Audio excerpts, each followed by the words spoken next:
आज का दिन प्रतिवर्ष आने वाला और जाने वाला वह दिन है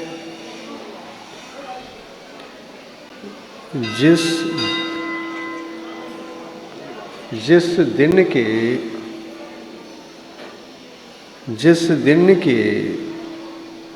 शुभ अवसर पर, शुभ घड़ी, शुभ नक्षत्र पर वह चाहे उस काल में अशुभ हो या शुभ हो, भगवान पार्श्वनाथ को मोक्ष की प्राप्ति हो गई। उस समय में जिस दिन वे मोक्ष गए थे, पहाड़ के उस ऊंचाई से, जो पहाड़ सम्मेद शिखर में सबसे ऊंचा माना गया है, वहाँ चले गए भगवान। बाकी सब तो नीचे के पहाड़ से मोक्ष चले गए थे, किंतु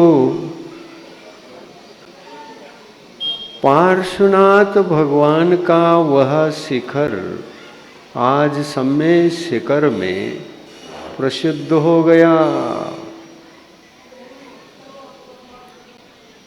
नाम उसी का पहले आता है, चंद्र प्रभु का नाम नहीं आ रहा है। और भी 20 तीर्थंकर वहाँ से मोक्ष गए हैं।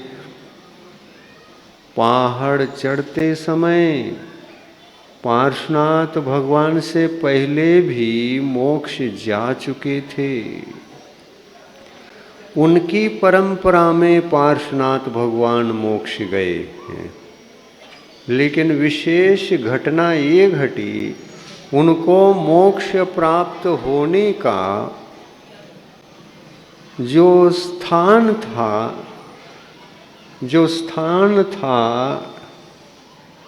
वह स्थान ऊंचा मिल गया।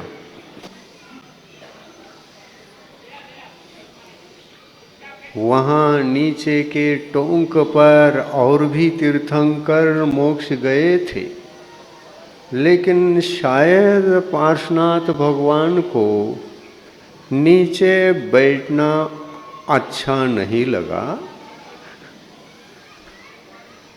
नीचे बैठने वाले मोक्ष गए तो हैं, बहुत लोग गए, लेकिन ऊंचाई के पहाड़ पर बैठने से भी मोक्ष मिलता है या नहीं मिलता है, उन्होंने देखा होगा। केवल ज्ञान की प्राप्ति तो अरहंत अवस्था में ही उनको हो चुकी थी। उस केवल ज्ञान में भी वो देख रहे होंगे कि मुझे जो मोक्ष की प्राप्ति होना है वो किस शिखर से होगा। क्या केवल ज्ञान में नहीं दिखता? दिखा होगा। केवल ज्ञान होने के बाद ही वह दिखता है, और अच्छी तरह से दिखता है, स्पष्ट दिखता है। आपका चेहरा दर्पण के सामने जाने पर ही स्पष्ट दिखता है। खाली दीवार के सामने खड़े होने से दीवार में आपका चेहरा झलकता नहीं है। हाँ, ये बात अलग है, मिरर पॉलिश वाले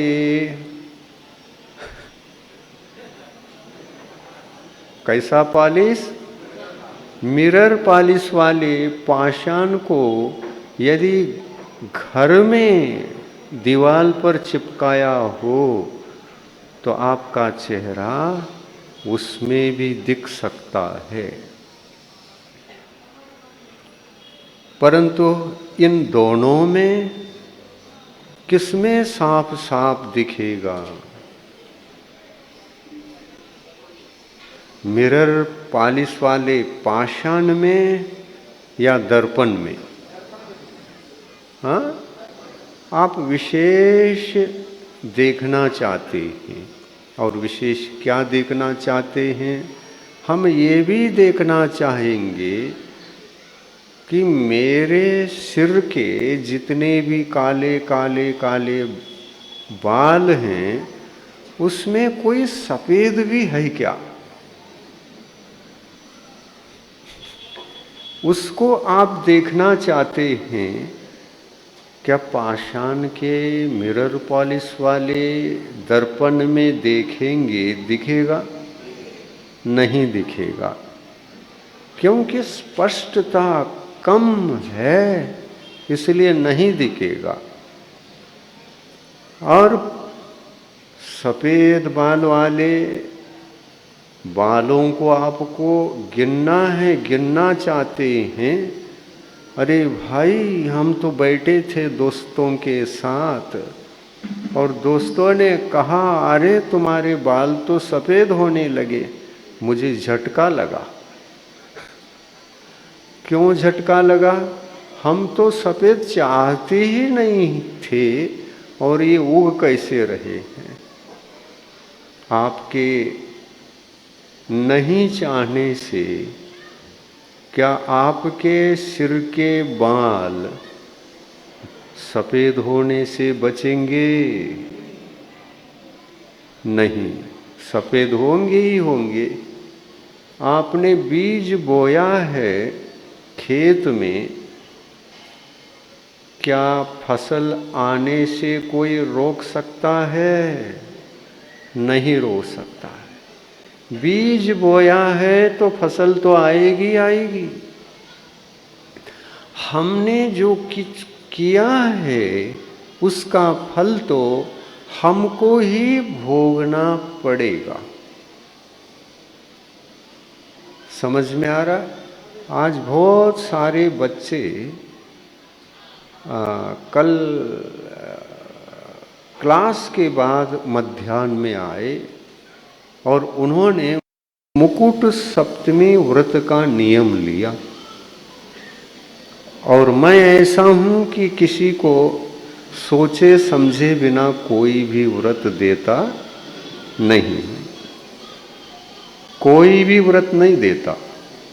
पहले तो ऊपर से लेकर चोटी तक ये धर्मात्मा है या नहीं इसका इंटरव्यू लेता हूँ। यदि मुझे समझ में आया कि ये धर्मात्मा निकला तो इनको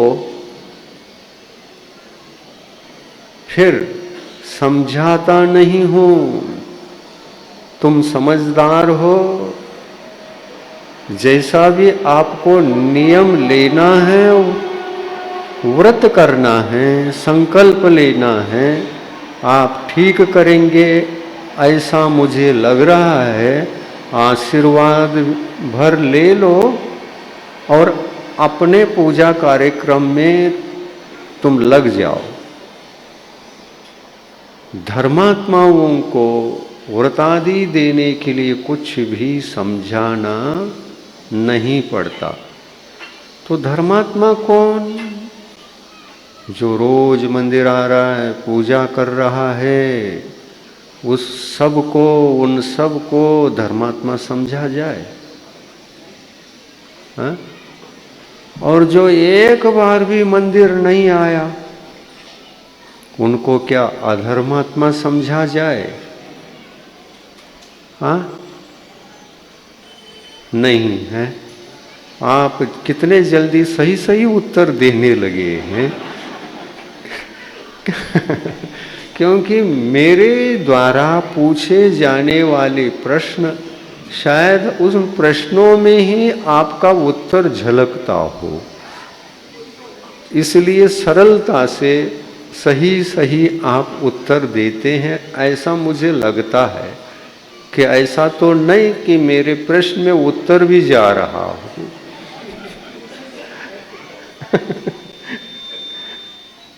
और उत्तर जा रहा है या नहीं जा रहा है ये मैं भी जानता हूँ, क्योंकि प्रश्न ही ऐसा रहता है, ये अत्यंत सरल रहता है।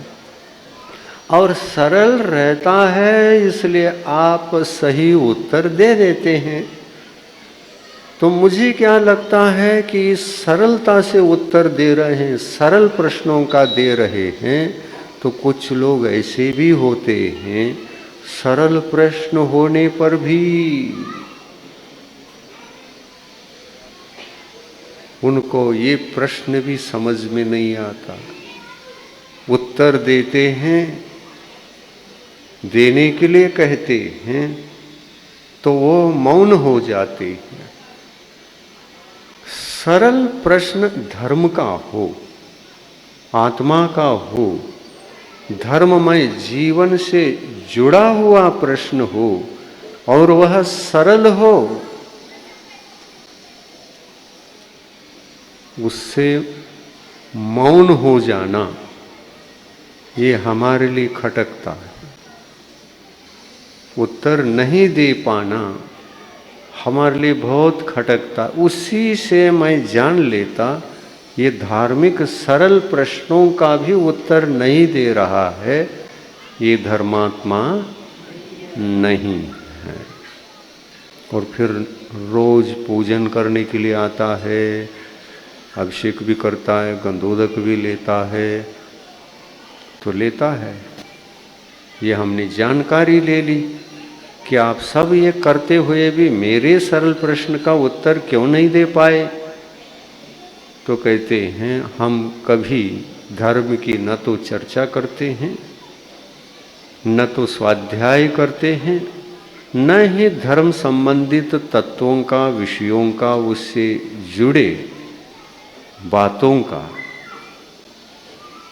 हम नहीं विचार करते।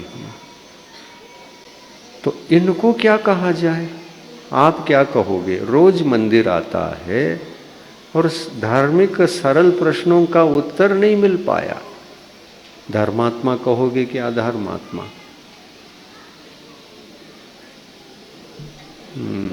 आपको कठिन पड़ गया शायद। हाँ, सब मौन हो गए। प्रश्न कठिन लगा क्या? हाँ, पूजन कर रहा है तो कैसे बताएं हम। लेकिन भगवान पार्श्वनाथ हो, चाहे महावीर हो, चाहे 24 तीर्थंकरों में से कोई तीर्थंकर हो, जो पूजा करता है वो गारंटी धर्मात्मा होता है। इस बात को कहने के लिए भगवान मौन धारण करते हैं। ये कैसे प्रश्न कर रहे हो? गारंटी होता है क्या? नहीं, ऐसा डायरेक्ट पूछ रहे हो। भगवान कहते हैं ये सब क्रियाओं को करने वाला भी धर्मात्मा हो, ये नियम नहीं है, इसमें अनेकांत है। कैसा भगवान? अनेकांत ऐसा है, बाह्य अनुष्ठान के रहने पर धर्म का अंदाजा लग सकता है, पर धर्म हो ये गारंटी लेना नहीं हो सकता। क्योंकि मैं अपने केवल ज्ञान में देख रहा हूं, श्रद्धा से, भक्ति से पार्श्वनाथ भगवान के निर्वाण दिवस पर पूजन किया, अभिषेक किया, भक्ति की चरम सीमा को देख करके मैंने कहा ये कौन सा आत्मा है, क्या कर रहा है, किस उद्देश्य से कर रहा है। उद्देश्य के ऊपर डिपेंड रहता है। उद्देश्य ही हमारे अनुष्ठानों को सूचित करता है कि हम धर्मात्मा है भी या नहीं है। हम धर्मात्मा है भी या नहीं है, हमारा उद्देश्य बतलाता है।